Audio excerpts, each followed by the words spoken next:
God's own country will decide tomorrow. The main contenders for the 140 seats are the CPIM-led Left Democratic Front or the LDF and the Congress-led United Democratic Front or the UDF. But the BJP is hoping to pull off a major upset and make some inroads into Kerala. Can the Saffron Party do better than it's done in the past? And more importantly, will the 4-decade-plus norm of Kerala politics of changing governments every 5 years still hold? Or will Pinarayi Vijayan, the captain of the left front, be back in the saddle again?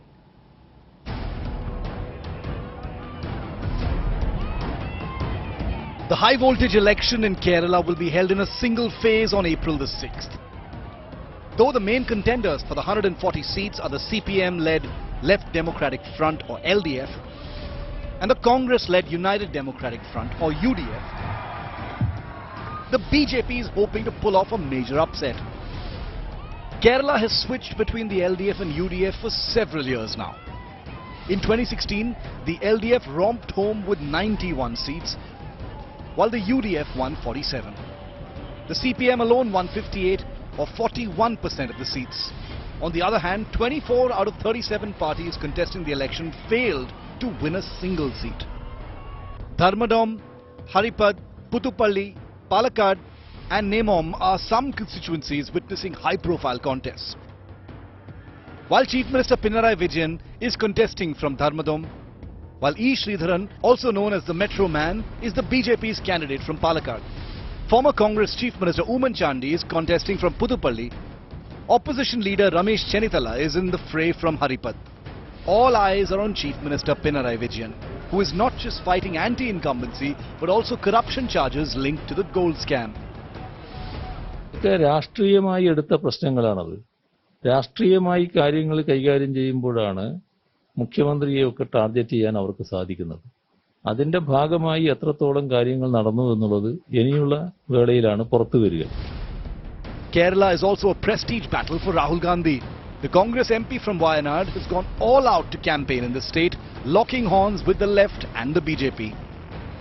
It's interesting to me that the Prime Minister spends every single day saying Congress Mukt Bharat.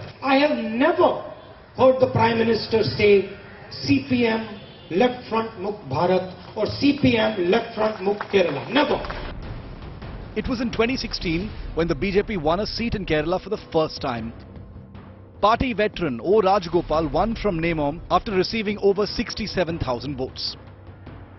In 7 other constituencies, Manjeshwar, Kasargod, Chattanur, Malampura, Palakkad, Karakkutam and Vatiyurkavu, the BJP had come second. This time the Saffron Party has fielded Metro Man E. Sridharan from Palakkad. I have gained a lot of experience. And I have also gained a lot of expertise, technical knowledge. I felt this knowledge and experience should be made available to the people of my area. The only way is enter into politics. Mere entering into politics is not enough.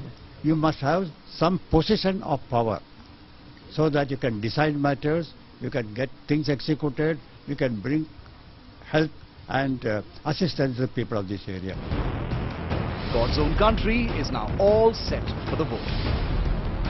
With Gopi Krishna Unithan in Thiruvananthapuram, Bureau Report, India Today.